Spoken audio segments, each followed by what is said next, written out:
Welcome to the Amazing Car News Channel.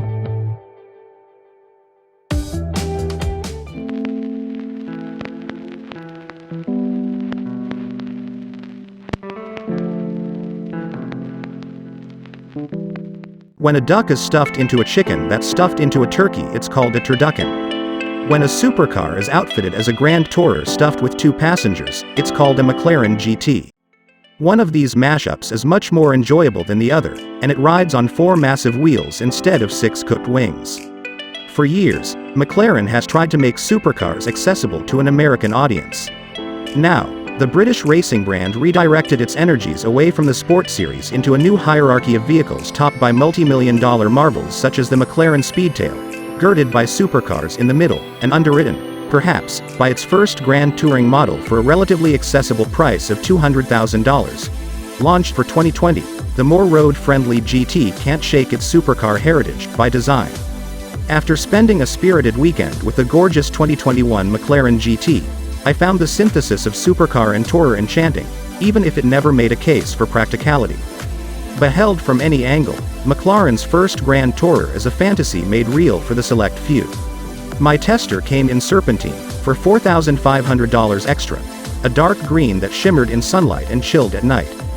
The duality of color reflected the duality of purpose. This beauty could star on any stage, town, country, or track. With the scissor doors open, the aerodynamic beauty transmogrified into an insect of doom pulled from the comic books. Release the long and thin rear hatch covering the mid-engine's thorax, pop the frunk to arch the sinister brow, and the GT is one vertical component short of taking flight and stinging the eyes of its enemies. Like every other McLaren, the GT nestles its 2 occupants in a lightweight carbon fiber tub. Sitting just 4.3 inches off the ground, the thick 6.0-inch wide sills encourage a one-legged squat to get in or backing up your backside into the seat. That's pretty standard supercar stuff, but the narrow footwell encourages the left foot to control the brake.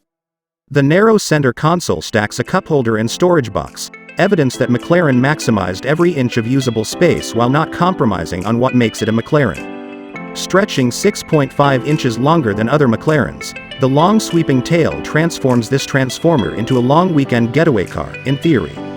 The front box holds 5.3 cubic feet, good enough for 2 carry-on bags, while the rear shelf over the engine transports another 14.8 cubic feet to get to 20.1 cubes total. The cubic part is misleading. At its deepest in the tail, the GT's storage fits a basketball, just barely. The back is meant for long shallow storage, like a couple sets of skis, or McLaren says a set of golf clubs. Without a bag, I'd add, or else one without much in it. Yet, after a lovely afternoon of driving, the rear storage area stayed as cool as the cabin, never suffering the heat from the massive engine below. Thanks for watching.